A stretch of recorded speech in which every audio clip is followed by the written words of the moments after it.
Bonjour à toutes et à tous et très heureux de vous retrouver ce matin pour un nouveau numéro d'émission Free Matin, votre émission matinale d'information, d'analyse et de divertissement sur Euzeuil TV. Les anciens maires de la ville d'Abomey-Calavi, Patrice Koman-Oussou-Guédé et Georges Bada, étaient hier devant le procureur pour être écoutés. Les confrères, en apportant l'information ce matin, évoquent un rebondissement dans une affaire de bradage de parcelles d'une superficie estimée à 39 hectares. Par ailleurs, de sources proches de la mairie, on parle plutôt d'un dossier d'imitation de signature pour un retrait de fonds d'un montant de 100 millions de francs CFA. Dans un tout autre registre, la presse nationale rapporte ce matin que le président de la Commission électorale nationale autonome Sénat, Emmanuel Tiondo, a annoncé ce mardi 29 septembre 2020 que le parrainage sera sous anonymat pour le compte de la présidentielle de 2021. En clair, la Sénat garantit l'anonymat du parrainage et ne publiera pas la liste des députés et ou maires ayant parrainé un candidat. Nous y reviendrons avec plus de précision sur ces différentes actualités dans la présentation des gros titres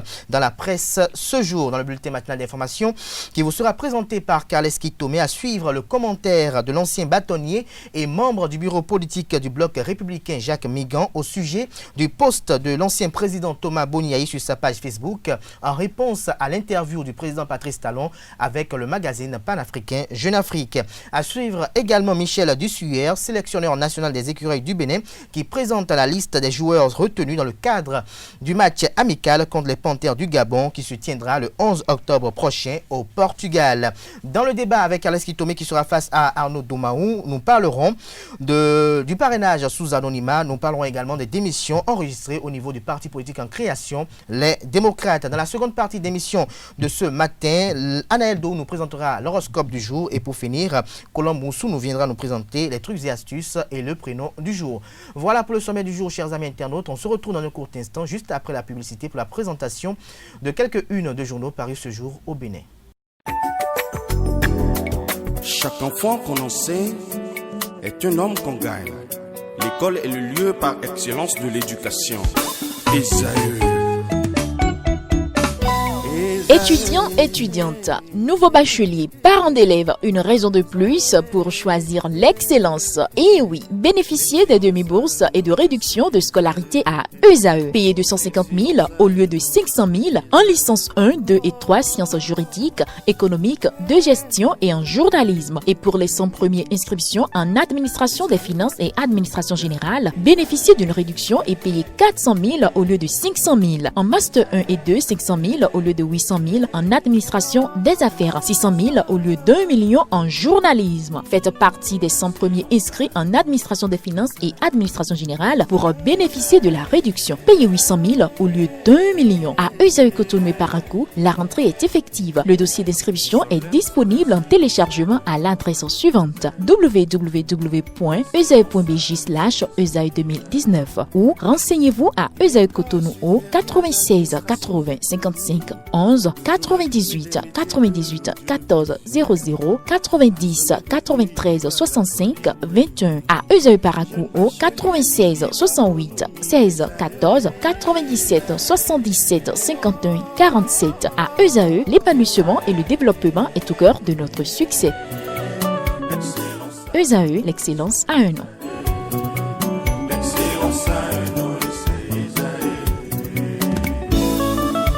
La rumba, c'est la musique des sages. Et Esaü, c'est l'école des sages. Bonjour à nouveau, chers amis internautes. Nous démarrons ce matin par le quotidien L'Informateur qui a titré ce matin en manchette veine polémique autour de l'augmentation de la masse horaire des préinsérés. L'objectif du gouvernement, sortir les aspirants de la précarité. Désormais, l'État assure les charges sociales qui s'élèvent à 4 milliards de francs CFA. Il bénéficie dorénavant d'une retraite intégrale, les primes d'éloignement prévues, les salaires payés pendant les congés. Des précisions à la page 3 de la parution de ce matin de l'Informateur qui titre également à la une ce matin: parrainage et financement public. La Commission électorale nationale autonome Sénat édifie les partis politiques. Le compte rendu dans les colonnes de la parution de ce matin de l'Informateur, dans l'oreille droite de la une de ce matin, vous invite à découvrir dans les colonnes de sa parution du jour le journal École, produit par les étudiants en journalisme à l'école supérieure d'administration, d'économie, de journalisme et des métiers de l'audiovisuel ESAE. Fraternité à présent. parrainage pour la présidentielle de 2021. Premier choc entre les partis à la Sénat. La procédure présentée comporte quelques dangers, dit l'honorable Abdoulaye Gounou. Des détails à la page 5 de la parution de ce matin de Fraternité. Nous passons à présent au quotidien Nord-Sud quotidien qui titre en manchette ce matin dialogue social, le point des négociations gouvernement-syndicat hier à la page 3 de sa parution de ce matin. Le Béninois libéré, descente du ministre des Infrastructures sur les chantiers du boulevard de la Marina, pont de Womé et poste de péage pesage de Wegbo. Le ministre Hervé Héroumé, satisfait de l'évolution des travaux, le compte rendu dans l'école de la parution de ce matin de Le Béninois libéré, qui publie dans l'école de sa parution du jour les remerciements d'Abdel Biachano aux militants après la réussite de l'université de vacances du bloc républicain le week-end dernier. La Nation en manchette ce matin, interview de Patrice Talon au magazine Jeune Afrique. Ce qui tue nos pays, c'est la mauvaise gouvernance. Retour sur cette interview dans l'école de la parution de ce matin du quotidien national d'information, précisément aux pages 2, 3 et 5 de sa parution du jour. Dabarou en manchette ce matin, présidentielle de 2021. La Sénat présente les modalités de parrainage aux partis politiques. Des précisions à la page 4 de sa parution de ce matin. La presse du jour, augmentation de la masse horaire des aspirants, une adaptation aux urgences de l'heure avec des avantages. Des précisions dans l'école de la parution de ce matin du Canard. Le routier en manchette présidentielle de 2021. Notre compatriote Alexandre Oussou affiche ses ambitions pour la compétition. L'article est à lire à la page 3 de la parution de ce matin du Canard. Info matin en manchette ce matin, bradage de parcelle à Abomey-Calavi. Supposé enterrer, le dossier 39 hectares refait surface. Georges Bada et Oussou Guédé et Oussou Bena écouté par le procureur. Georges Bada et Oussou Bena écouté par le procureur. Des détails à la page 3 de sa parution de ce matin. Nous passons à présent à Le Challenge. Comportement polémique de deux anciens présidents. Talon invite Yayi et Soglo à être des recours en matière de conseil de sagesse d'arbitrage. Des précisions dans l'école de la parution de ce matin de Le Challenge, qui a également titré à la une ce matin, montée des eaux et inondations dans le nord Bénin. Le président Louis Lavonou et l'Assemblée nationale assistent les victimes. Des précisions à la page 4 de sa parution de ce matin. Notre époque titre en manchette ce matin, construction de l'hôpital de référence d'Abomey-Calavi. Les premiers coups de pioche d'un projet pharaonique vous sont révélés à la page 6 de la parution de ce matin du Canard. Nous passons à présent au quotidien Le Matinal pour mettre un terme à la une des journaux de ce matin. Le Matinal qui titre en manchette ce matin: Patrice Talon à cœur ouvert avec Jeune Afrique. L'intégralité de l'interview. Ma décision est prise. Adiavon était un partenaire politique. Je souhaite que Yayi et Soglo se ressaisissent. Les maires et les députés jouent leur rôle pour parrainer les candidats de leur choix. Des précisions aux pages 6, 11 et 15 de la parution de ce matin de Le Matinal, qui a également titré à la une ce matin, précisément en deuxième titre à la une: Joma 2020 dans la ferme KDK. Charles Toko oriente les bacheliers vers les métiers de l'agriculture. Des précisions dans les colonnes de la parution de ce matin du quotidien Le Matinal. Ce sera tout pour la présentation de quelques-unes de journaux. Les quotidiens sont disponibles dans les kiosques au prix de 300 francs CFA. Ils sont également accessibles en ligne. Nous passons à présent au bulletin matinal d'information de ce matin sur Free Matin avec Carles Kitomé. Amis internautes, bonjour et bienvenue au bulletin d'information de ce 30 septembre 2020. Nous démarrons par une brève. Les anciens maires de la commune d'Abomey-Calavi, Georges Bada et Patrice Oussou Guédé, et le chef de l'arrondissement central de Calavi sont cités dans une procédure judiciaire auprès du tribunal de Calavi. Des sources informent que leur audition entre dans le cadre d'une affaire de 39 hectares de terrain selon certaines presses. Depuis quelques jours, les débats vont bon train au sujet de l'interview accordée par l'hebdomadaire panafricain Jeune Afrique par le président Patrice Talon et la supposée réplique de son prédécesseur. Pour certains, le président Boni Yayi n'aurait pas saisi le sens des propos tenus par le président Patrice Talon. Pour Jacques Migan, acteur politique et ancien bâtonnier, le message de Boni Yayi reflète sa haine à l'égard de Patrice Talon, qui au détour d'une émission lui fait une ouverture. Suivez son analyse au micro de Abdelkader Achiro. Le président Boni Yayi a bien précisé, avant qu'il ne quitte la magistrature suprême, qu'il deviendrait pasteur. Mais quand vous lisez je dirais, la réponse, comme le disent certains, à l'interview accordée à Jeune Afrique par le président Patrice Talon, je me suis interrogé. Je me suis demandé, est-ce que ça vient réellement du président Boni Yayi?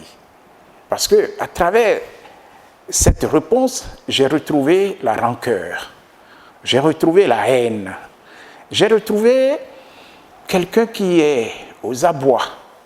Je me suis dit pourquoi? Alors que ce que le président Patrice Talon a dit, c'est la main tendue, c'est l'ouverture, c'est la paix, c'est l'unité, dans l'intérêt du développement du pays.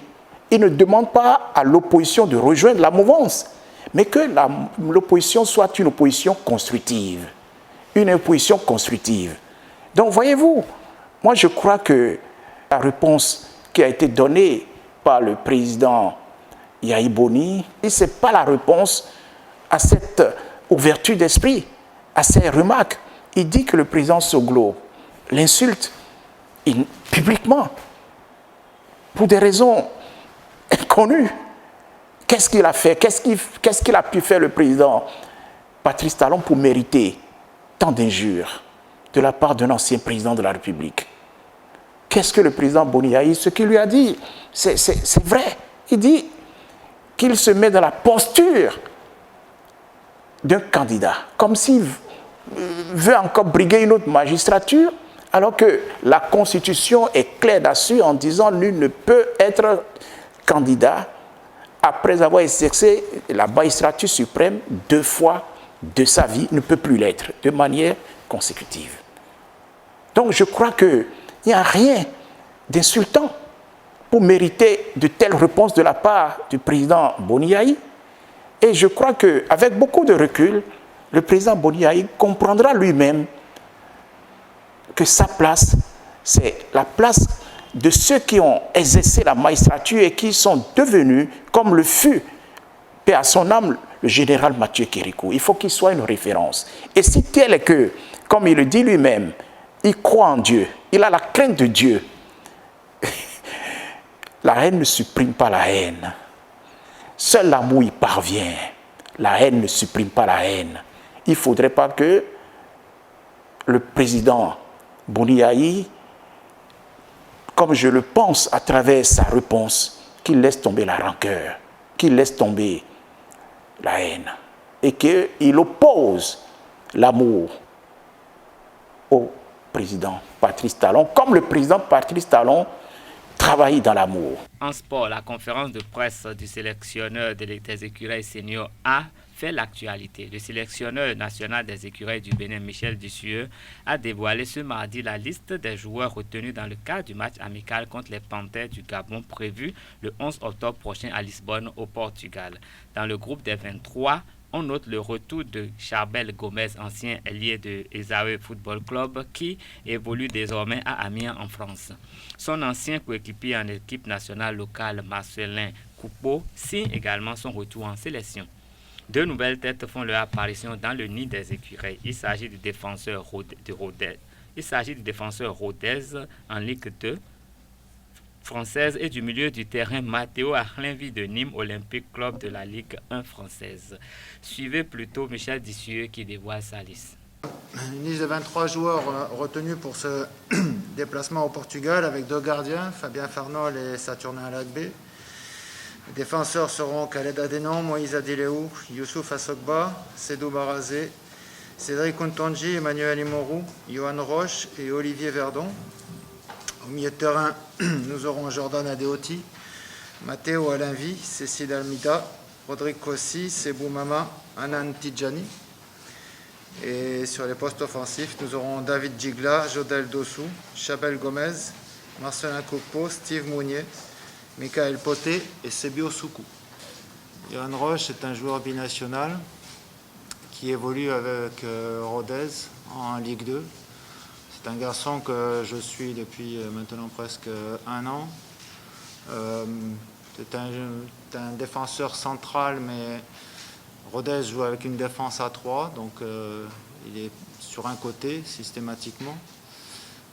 C'est un joueur qui a fait une saison pleine l'année dernière, qui a joué quasiment tous les matchs avec Rodez jusqu'à l'interruption du championnat, qui a été blessé un peu en début de saison et qui est revenu dans le groupe progressivement et qui a été titulaire lors des 2 derniers matchs de Rodez. Voilà, c'est un jeune joueur, il a 23 ans.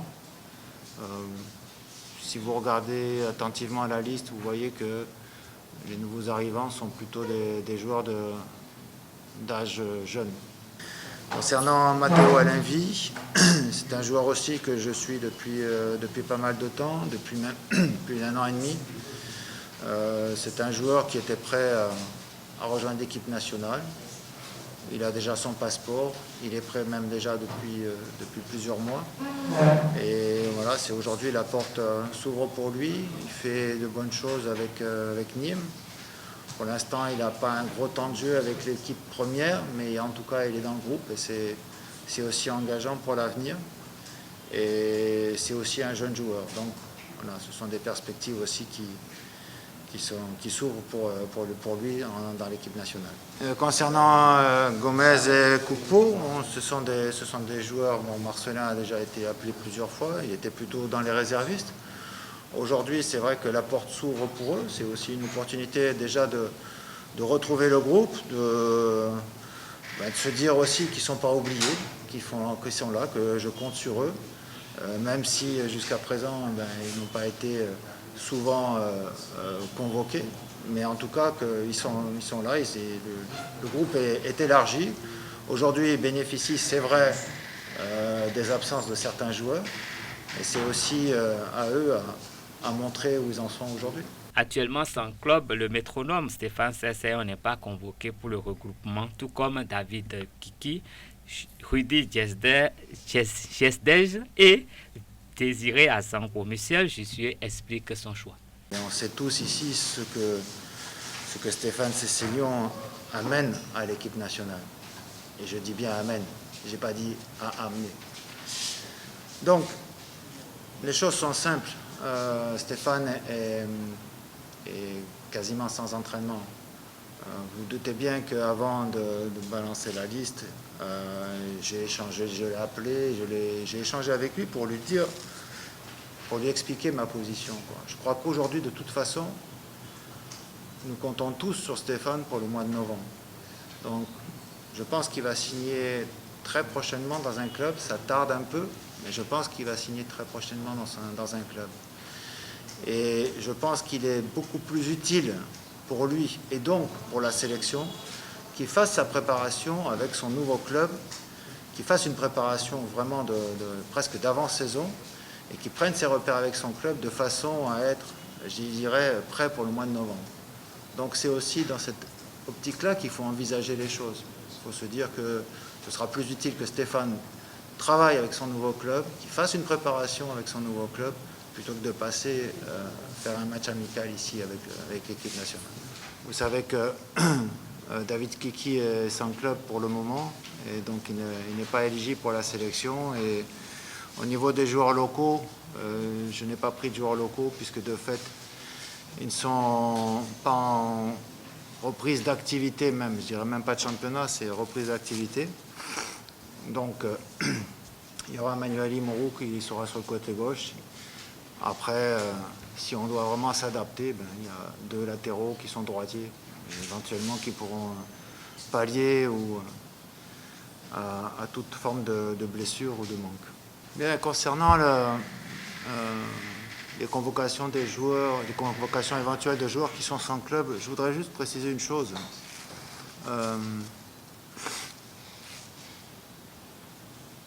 Ce n'est pas une règle d'or. Je n'ai pas dit que éventuellement, en certaines circonstances, je ne le ferai pas. Éventuellement. Mais il y a des conditions par rapport à ça. Il s'agit que le joueur soit sans club depuis une durée très minime et qu'éventuellement, il soit performant, quoi. On ne peut pas demander à un joueur... Aucun joueur ne pourra rendre service à l'équipe nationale s'il n'est pas en condition. Donc, ça me paraît difficile de concilier les deux, être sans club et être en condition. Maintenant, ça peut peut-être arriver si la rupture a été récente, quoi. Donc, aujourd'hui, on se retrouve avec des cas comme David Kiki, comme Stéphane, comme Rudy Gested, comme Désiré Segbe-Azangpo, qui sont effectivement à la recherche d'un club pour le moment. Donc, de toute façon... dans mon esprit, il s'agit toujours de construire une équipe qui soit compétitive en s'appuyant sur des joueurs qui sont dans le rythme de la compétition le plus possible en tout cas. Une autre rubrique à présent, la Fondation Abaquet soulage la peine des parents d'élèves en cette rentrée scolaire 2020-2021.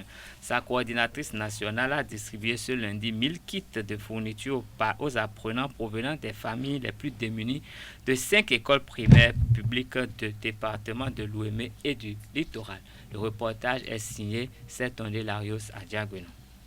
Abaquet Asongba de Rosa, à travers sa fondation, vient en appui aux écoliers les plus démunis en ce début de la rentrée scolaire 2020-2021. Ces émissaires avec à leur tête Sherita Walter, la coordinatrice d'Abaquet Foundation, ont distribué 200 kits de fournitures dans chacune des 5 écoles primaires publiques sillonnées le premier jour.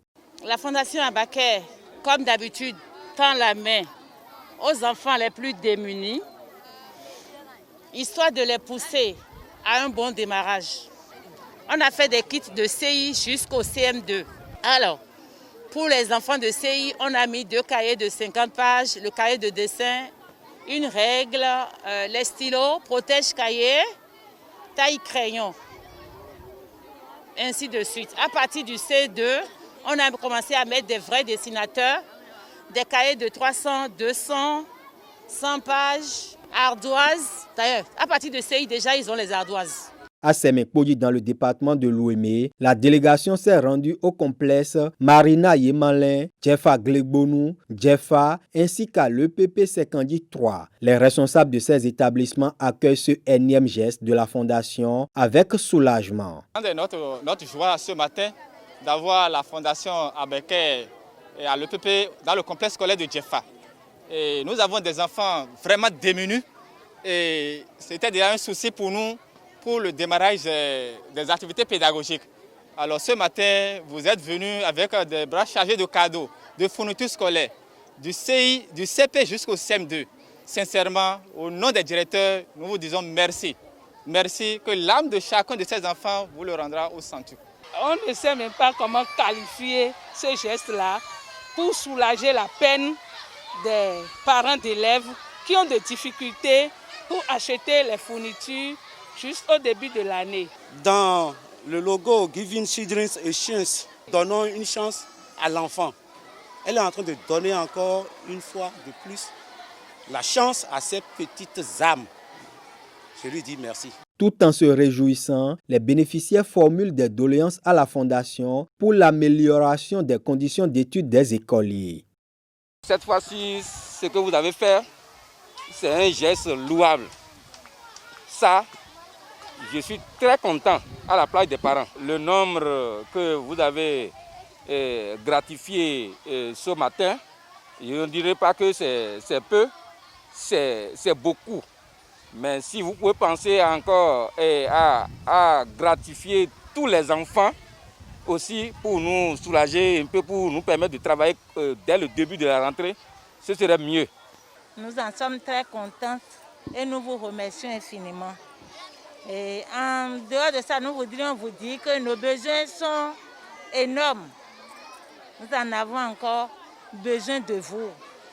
Par rapport aux salles de classe pouvant abriter les enfants, les tables et bancs sur lesquels les enfants peuvent s'asseoir, tout ça là font notre souci perpétuel. La coordination nationale va se pencher sur ces requêtes. Ça aurait été génial si on pouvait offrir des kits à toute l'école. Mais on a contacté les directeurs à l'avance et on a planifié avec eux, on leur a demandé de sélectionner les enfants les plus démunis, ceux qui sont vraiment dans le besoin. C'est par rapport à ces enfants-là qu'on s'est préparé. On pourrait toujours y revenir, mais en attendant, pour le démarrage, la Fondation Abaquet a mis son pied et sincèrement, nous le souhaitons une très belle année. Démarrée à Semekpodi, l'opération de distribution gratuite de kits scolaires s'est achevée au centre de l'Association mondiale de l'appel à l'islam de Gbagbanou à Cotonou. La campagne va s'étendre aux autres départements du Bénin les prochains jours. Pour finir, le samedi 26 septembre dernier, le président 2020 de la Jeune Chambre internationale Cotonou Saphir, Lionel Alaro, a passé le témoin à son successeur, Fiacre Victor Anator, qui va présider cette locale du 1er janvier au 31 décembre 2020. 2021. La place des fêtes La Lucide de Godomé a servi de cadre à cette passation de charges conviviale en présence des amis JIC et d'autres invités pour venir célébrer l'événement. Suivez le reportage de la rédaction.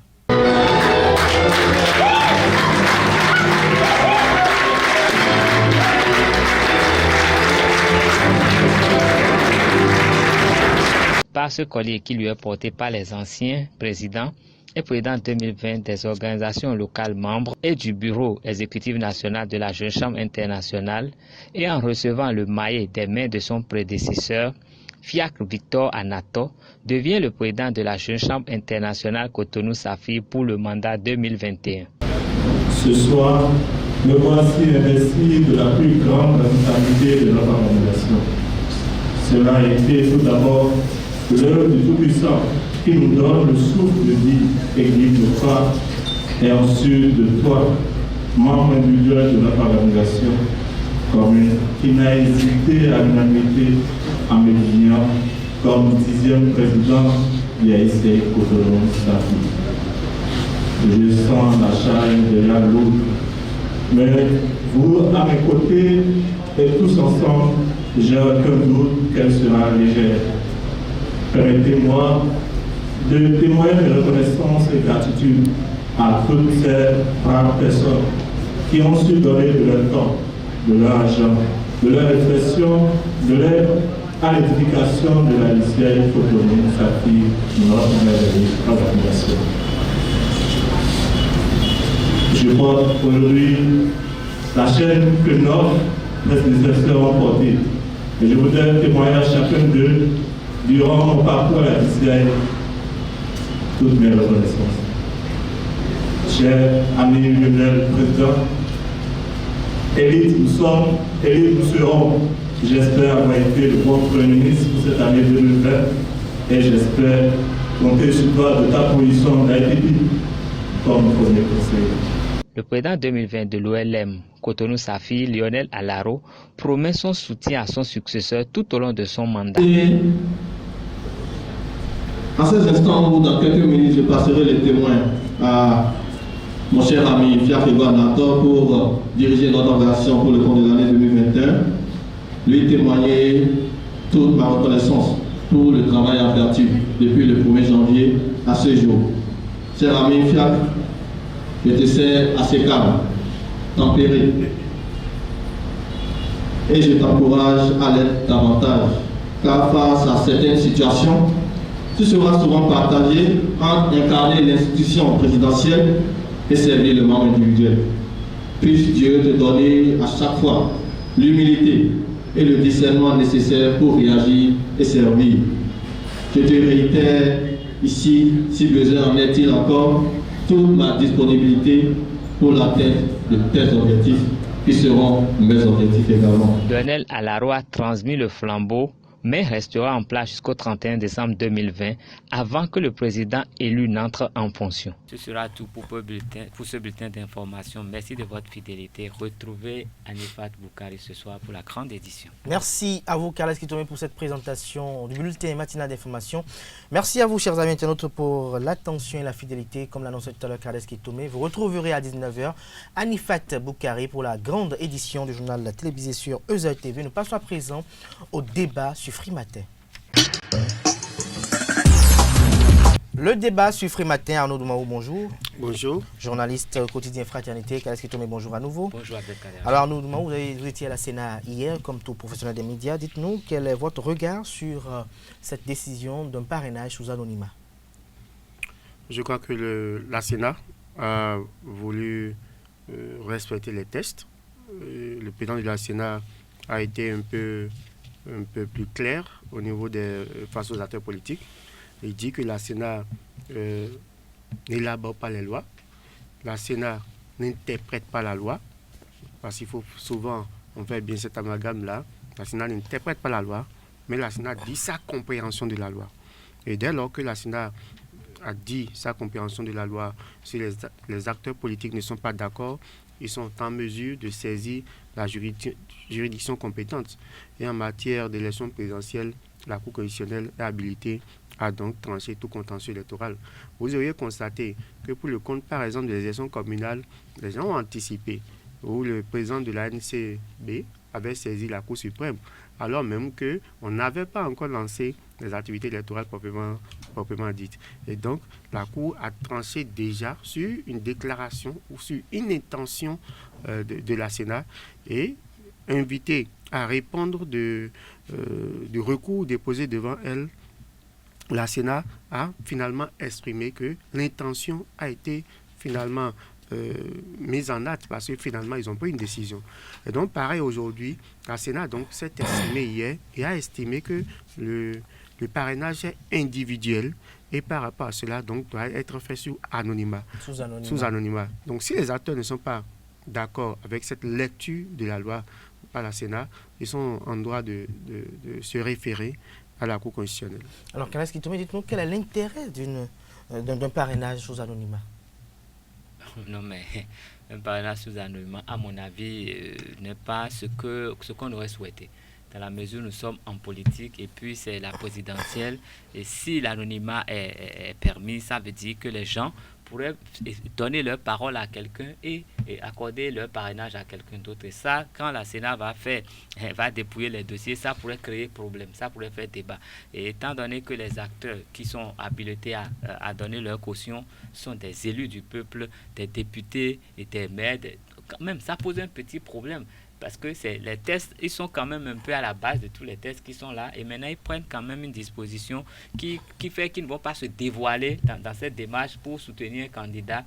Et ça pourrait discréditer. Sinon, ça pourrait même faire invalider des candidatures parce qu'ils n'auraient pas tenu parole compte de leur parole qu'ils auraient donné à certains candidats. Et là, ça risque de créer beaucoup de petits désordres. Et à cause d'un politicien malin qui serait en train de faire double jeu, les candidatures seraient invalidées. Nous avons déjà vu pour les élections passées, parce qu'il y a eu des gens présents sur plusieurs listes, il y a des listes qui ont été invalidées. Et donc, il serait préférable que ce soit clair à ce niveau, que celui qui soutient quelqu'un le soutienne à visage découvert, que les documents le fassent et qu'on le voit vraiment derrière celui-là et non comme ça se faisait au passé. C'est un peu comme un rétro-pédalage parce que c'est ce que beaucoup de politiciens faisaient. Ils donnaient leur parole à certains et soutenaient d'autres, prenaient de l'argent à gauche et à droite. Et aujourd'hui, avec la réforme du système partisan, on pourrait quand même prendre des dispositions pour éviter que les politiciens fassent double jeu et qu'ils perturbent les candidatures des uns et des autres. Qui perturbent les candidatures des uns et des autres. Mais dites-nous, Arnaud Mahou, lorsqu'on parle du parrainage, le parrainage lui-même, il ne serait pas bien séant que l'on puisse savoir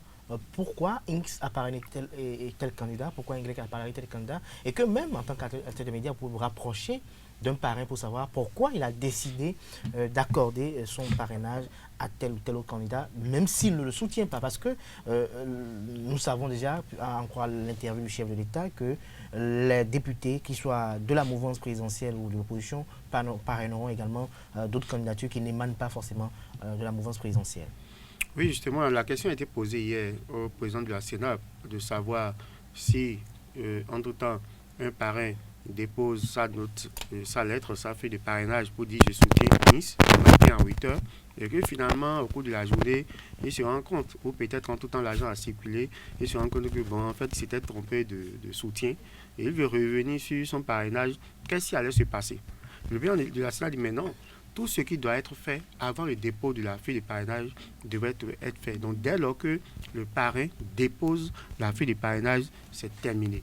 Maintenant, le volet par rapport à ce que soulevait tantôt Carlos, il y a notamment l'honorable Gounou qui a estimé qu'il faut donc que les feuilles de parrainage soient convoyées au niveau des sièges des partis politiques et que ce soit à ce niveau-là que les parrainages se fassent. Et donc, on retourne après les feuilles au niveau de la Sénat. La Sénat dit, mais non, il faut donc que la loi soit très claire. Il ne faut pas que la loi soit ambiguë. Dès lors que la loi n'a pas prévu qu'on envoie donc qu'on convoie les feuilles de parrainage au niveau des partis politiques, alors donc, elle applique la loi et elle a affaire avec les élus. Donc, elle convoque des rencontres avec les élus qui prennent les feuilles de parrainage et qui donc les remplissent. En principe, comme Carlos le disait, on devrait pouvoir être conséquent envers soi-même. On ne devait pas passer sous anonymat un parrainage, parce que je soutiens INS, pourquoi ne pas le dire ouvertement. Mais vous avez tantôt fait référence à la question qui a été posée à Patrice Talon. La question a été très claire. Comme le disait hier l'honorable Abdoulaye Gounou, on pourrait avoir des parrainages contre nature. C'est-à-dire que vous avez observé que pour le compte des élections communales, par exemple, pour éviter les soutiens, les alliances contre nature, on est allé interpréter la loi pour faire nommer des maires et ensuite on a mis en place des accords de gouvernance pour que, au cas où il y aura égalité au niveau des voix, des suffrages, que l'UP et le BR qui puissent quand même s'accorder dans le cadre d'un accord de gouvernance. Et tout ça, on l'a fait pour éviter qu'il y ait des accords contre nature entre les FCBE et l'Union progressive ou entre les FCBE et le bloc républicain. Donc pour pallier à cette situation-là, on est très tôt allé interpréter la loi pour dire non, dans tel cas, voilà, nous nommons, et dans l'autre cas, il doit avoir des accords de gouvernance. Et vous vous souvenez à l'époque, nous avons critiqué pour dire, mais si en tout temps, on a refusé les jeux d'alliance en amont, pourquoi en aval, dès lors que les élections sont terminées, on vient instaurer maintenant un accord de gouvernance qui plus ni moins n'est également qu'une question d'alliance, qu'un jeu d'alliance. Ouais. Et si on l'a fait pour le contre des élections communales, on a voulu empêcher donc les alliances contre nature. Est-ce que pour le compte d'une élection présidentielle, cela est toléré? Donc la question qui a été faite à Patrice Talon était une question très claire. Nous n'avons que des élus de la mouvance aujourd'hui. Est-ce que l'opposition peut participer à une élection quand on sait que les élus qui doivent parrainer les candidats sont tous de la mouvance? La question est très claire. Mais finalement, on a comme l'impression que la réponse du chef de l'État Patrice Talon converge avec celle qu'avait apportée le bâtonnier Jacques Migan, qui disait que les élus sont des élus de la nation et donc ils sont libres de parrainer qu'ils veulent et que parrainer ne rime pas avec soutenir une candidature. Ah, là, je suis perdu, là. Je ne me retrouve pas. Comment on peut parrainer ne pas soutenir un candidat? C'est dingue, à mon avis. Je m'excuse de sortir un mot aussi vulgaire, mais c'est même inimaginable. Comment donner sa caution morale pour un candidat à une présidentielle et ne pas le soutenir? Je crois que là, nous sommes dans une république qui n'a pas de qualificatif. Et quand, dans ce débat, le député du bloc républicain, Abdoulaye Gounou, pose la question qu'il a posée à la Sénat, moi, ça me pose un problème. Ça me pose un problème. Il est un élu, il a siégé à l'Assemblée nationale, il était là quand cette loi a été votée. Ça suppose qu'il aurait posé toutes les questions de compréhension parce qu'il suppose lui-même porter cette loi, il suppose être capable d'expliquer cette loi qu'il a votée, mais c'est lui qui pose après des questions. Et là, je me demande, dans quel état d'esprit les députés sont quand ils votent les lois? Est-ce qu'ils votent les lois pour les voter ou bien ils pensent à l'applicabilité? Ils pensent aux conséquences de ces lois-là? Parce que tout le monde peut poser des questions, je suis d'accord, mais à mon avis, à mon humble avis, un député qui a participé au débat, qui a participé au vote, ne doit pas venir poser des questions relatives à l'interprétation quand la loi pour laquelle lui l'a voté est déjà pratiquement mise en application, je dirais, parce qu'aujourd'hui, ce serait quand même difficile de changer cette loi. C'est cette loi qui va régir la prochaine présidentielle. Donc, il n'y a même plus de quoi que ce soit, à moins que ce soit la Cour constitutionnelle qui vienne recadrer. Mais cette loi est passée quand même par le scanner de la Cour constitutionnelle. Donc, théoriquement, c'est une loi qui est déjà consommée.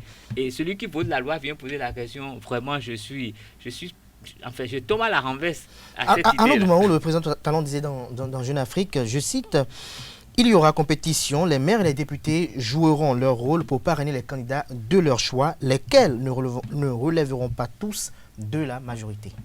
Non, mais vous savez que quand Patrice Talon parle de compétition, désormais, on sait ce que c'est. Vous avez vu Patrice Talon parler de la compétition pour le compte des élections législatives. Il y a une compétition entre UP et BR. Et donc, moi, je ne suis pas surpris que Patrice Talon parle encore de la compétition. Mais si la question, on n'a pas besoin d'aller à l'école pour ça. C'est que la question est toute simple. On a une élection. Tous les élus, parce qu'on doit avoir au moins 16 élus, tous les élus sont de la mouvance. Par quelle alchimie, par quelle magie? Les SCBE, ça n'atteint pas les 16 maires. SCBE n'a pas 16 maires. Et SCBE n'a pas de députés. Alors qu'il faut que le duo présidentiel ait au moins 16 parrains. Donc SCBE, mais lorsque le chef d'État rassure que il n'y a pas d'assurance. Les députés vont pas d'assurance aussi. Mon cher ami, il n'y a pas d'assurance. On n'a pas besoin d'aller à l'école. On n'a pas besoin d'aller à l'école pour cette question-là. On dit dit, il faut 16 parrains pour le duo présidentiel. Et on constate que tous les parrains sont de la mouvance. Est-ce que la question est compliquée? Et donc, on demande au chef de l'État, pour le compte de cette élection présidentielle, mais il n'est pas dit dans la loi que les élus de la mouvance doivent forcément parrainer ceux de la mouvance. Pourquoi nous parlons d'alliance contre nature? Comment est-ce que je peux être un élu de la mouvance et qu'on dise non, que c'est possible que l'élu de la mouvance aille voter pour, aille soutenir quelqu'un qui est de l'opposition? Nous parlons de logique. Et je dis pourquoi? C'est parce que nous parlons de logique que je dis qu'on n'a pas besoin d'aller à l'école pour comprendre ça. Parlons de cette logique, Alex Kitome, est-ce que vous n'appréhendez pas le parrainage comme une sorte d'agrément? Comme une sorte d'agrément que les élus accordent quand même à une candidature. C'est-à-dire, on estime que oui, il peut candidater, mais on peut ne pas le soutenir. Puisque le parrainage, à l'essence, a été instauré pour éliminer un peu les candidatures fantaisistes, les candidatures qui étaient émises dans le seul but de pouvoir, je dirais, gonfler les curriculum vitae. Ben, je suppose que vous postuliez pour un poste vous-même personnellement et que le fondateur de ZAE vous donne sa caution morale et puis après, quand il sera question de s'asseoir pour voter, il vote pour quelqu'un d'autre. Est-ce que vous croyez que c'est logique? Aucune logique dans cette histoire. J'appelle ça histoire parce que ça fait dormir. En fait, c'est pas possible. Moi, je ne peux pas m'imaginer cela. Et quand j'entends les propos du président Talon, je fais référence à un certain deuxième tour de présidentiel où Amoussou s'est retrouvé face à Kérékou, alors qu'il n'était pas premier, il n'était pas deuxième, il n'était pas troisième, parce que les autres s'étaient désistés et que lui, qui avec son parti soutenait le président Kérékou, était obligé de se présenter comme son adversaire au deuxième tour. Et donc ça veut dire quoi? Il y aura match amical. Si la mouvance veut bien qu'il y ait compétition, non, les députés vont donner caution à celui qu'ils veulent pour qu'on amuse un peu le peuple. Je crois que nous allons encore sur de très près cette actualité. Nous allons y revenir probablement peut-être demain. Si Arnaud Dumont est bien. Mais je dis, s'il n'y a pas un changement dans cette loi, il serait difficile que Baptiste Talon ait un adversaire vraiment mesurable. Je crois que ce serait facile puisque Joël Aïvo a promis avoir le parrainage. Et justement, parlons de partis politiques de l'opposition. Nous sommes un peu pris par le temps, s'il vous plaît. Parlons des partis politiques de l'opposition. Il y a le parti politique Les Démocrates qui est en cours de formalisation, qui a enregistré le week-end des démissions. Cela a été rendu public via la télévision conventionnelle. Vous avez suivi cette actualité. Quelle lecture faites-vous de cette démission? Est-ce des manœuvres politiciennes ou des militants qui ne se retrouvent pas dans l'idéal qui leur a été promis? Non, mais vous avez déjà tout dit. Forcément que derrière cette histoire. Je n'ai pas tout dit, j'ai posé des questions. Est-ce des manœuvres politiciennes ou des militants qui ne se retrouvent pas dans un idéal politique? Non, la réponse est dans la question. C'est de bien ça que je parle, puisque vous parlez déjà de manœuvres politiques. Et ça y ressemble. Ça y ressemble parce que vous savez que le parti n'est même pas encore porté sur les fonds baptismaux. Nous sommes donc dans un processus de création d'une formation politique. Et dans le cadre de ce projet de création de la formation politique, j'ai donc déposé mon dossier. Vous avez déposé votre dossier? Non, je parle des démissionnaires qui ont déposé leur dossier en tout état de cause, parce qu'ils savent déjà la vision de la partie, du parti politique, excusez. Et donc, on n'a même pas encore créé le parti que déjà qu'il y a des démissions. Et donc, je constate donc qu'on n'est pas conséquent envers nous-mêmes. C'est ce que nous déplorons tout à l'heure. Quand on dit que quelqu'un de la mouvance peut parrainer quelqu'un de l'opposition, ça n'a pas de sens. Et quand nous ayons que ces gens de raisonnement à un certain niveau de la République, parfois on se pose beaucoup de questions. C'est de ça que nous parlons. Il faut qu'à un moment donné, qu'on apprenne donc à éduquer notre peuple, qu'on puisse dire aux gens, mais de façon sincère, voici ce que nous faisons. Sinon, pas tout le temps dire, après nous allons dire que nous avons des béninois de tel type ou des béninois de tel autre type. Si déjà nous nous comportons de cette façon-là, je crois qu'il faut puisque au niveau dans le cas des démocrates, par exemple, le parti n'est pas encore porté sur les fonds baptismaux. Si c'est de mon point de vue, il faut rapidement remplacer ces gens-là, si cela est possible. Mais la question fondamentale, c'est que si en tout temps, les gens n'ont pas déposé un surplus de dossiers au niveau du ministère de l'Intérieur, c'est ça la difficulté. Justement, c'est la question que j'allais poser à dans ce cadre-là où il y a des démissions, est-ce que le parti va devoir réintroduire son dossier, à moins qu'il y ait des surplus au niveau du ministère de l'Intérieur? Le ministère de l'Intérieur n'autorise pas les surplus que je sache. Pour ce qui se fait là-bas, c'est tellement rigoureux. Les surplus sont assimilés même à une fraude. Donc, ce qui se passe aujourd'hui, c'est la situation, c'est que les gens l'ont voulu ainsi. Et curieusement, ça rejoint la question du parrainage. Parce que c'est comme des parrains. Il faut tel nombre de signatures par département, par commune, tout, pour que votre dossier soit recevable. Donc, c'est comme si vous parrainiez la création de ce parti. Et avant même pendant que le processus est en cours, il n'y a encore eu aucune décision, vous décidez de démissionner. Démissionner par rapport à quoi? On parle de quel idéal? Qu'est-ce que vous avez entendu avant de déposer les trucs? Il s'est passé quoi? Rien ne s'est passé. Et tout, de vous lever du jour au lendemain pour dire que vous démissionnez. Moi, je crois que les gens, ils sont tombés sur la tête. Je le dis comme ça, ils sont tombés sur la tête. Merci à vous, Carles Kitomé. Parce qu'ils n'avaient pas leur place là-bas. Ils auraient pu le dire pour qu'on mette des élèves, des étudiants, comme ça a été fait pour les communales. Sur les listes. Oui, non, on a vu ça pour les élèves, les étudiants qui vont peut-être venir, je ne sais quoi, au lieu de venir donner leur papier et après dire qu'ils ont démissionné. Merci à vous, Carles Kitomé. Je rappelle que vous êtes journaliste à Euzeu TV. Vous étiez face à Arnaud Doumaou, journaliste au quotidien Fraternité. Chers amis internautes, nous allons installer à présent Annalette Dourou pour les prévisions astrologiques de ce jour. Bonjour à toutes et à tous et bienvenue sur votre rubrique horoscope du jour. Il est l'heure de vous détendre aujourd'hui mercredi, alors nous allons parler de vos énergies. Et pour commencer, comme il est de coutume, on commence par les béliers. Vous refusez d'accepter vos points faibles actuels, un manque d'acceptation responsable de votre fatigue. Amis taureaux, vous en faites trop pour les autres, accordez-vous des pauses. Il est vrai que vous ne vous sentez plutôt pas clairement.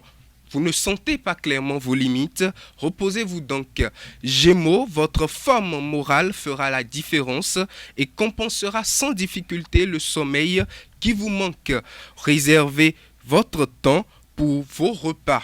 Chers amis Cancer, il est difficile de résister à certains excès. Faites attention surtout pendant les repas et évitez les courants d'air. Nous sommes à présent dans la cour des rois. Chez Lion, les efforts musculaires trop poussés ou mal adaptés à votre constitution vont vous causer des coups battus. Ne renoncez pas pour autant. Vierge, vous vous sentez plutôt armé pour affronter les problèmes qui vous freinent. La forme morale est de retour. Vous avez besoin de boire davantage. À présent, Balance, vous allez avoir besoin de mobiliser votre endurance. Heureusement, la forme est au rendez-vous. Équilibrez vos assiettes en conséquence. Amis Scorpion, votre forme est mitigée. Bonne au physique, c'est votre entrain moral qui nécessite de vos bons soins. Prenez votre temps pour faire le point. Nos amis Sagittaires, à présent, la paix intérieure vous gagne et vous fera gagner en aplomb et en vitalité. Durement, le repos vous profitera beaucoup mieux. 10e signe, Capricorne, les idées fusent. Vous êtes tenté d'agir trop prématurément et sans doser votre force au préalable. Temporisez-vous plutôt. Avant-dernier signe, Verseau, et oui, vous auriez tout intérêt à pinailler davantage sur la qualité de votre alimentation. Vous ne pourriez que en bénéficier. Et pour finir, Poisson, des contrats en perspective, votre forme est fluctuante.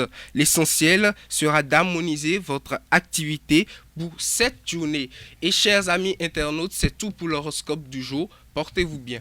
Merci à vous, Annalette Dourou, pour la présentation de l'horoscope du jour. À présent, on rejoint Coloboussou pour les trucs et astuces et la rubrique prénom du jour.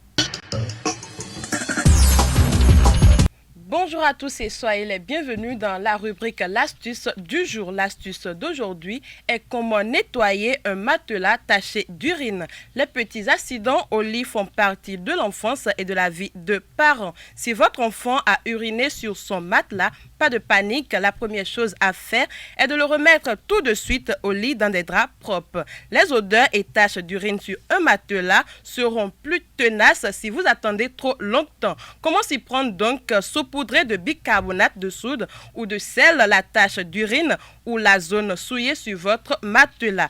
Passez l'aspirateur sur la partie mouillée ou si vous n'avez pas d'aspirateur, vaporisez ensuite la partie avec de l'eau oxygénée et frottez fortement avec une brosse et laissez sécher. Répétez ces opérations 3 fois et vous verrez que la tache d'urine va disparaître. Pour éliminer l'odeur, vous n'avez qu'à vaporiser du vinaigre blanc sur la tache. Voilà, chers internautes, l'essentiel à retenir pour l'astuce d'aujourd'hui.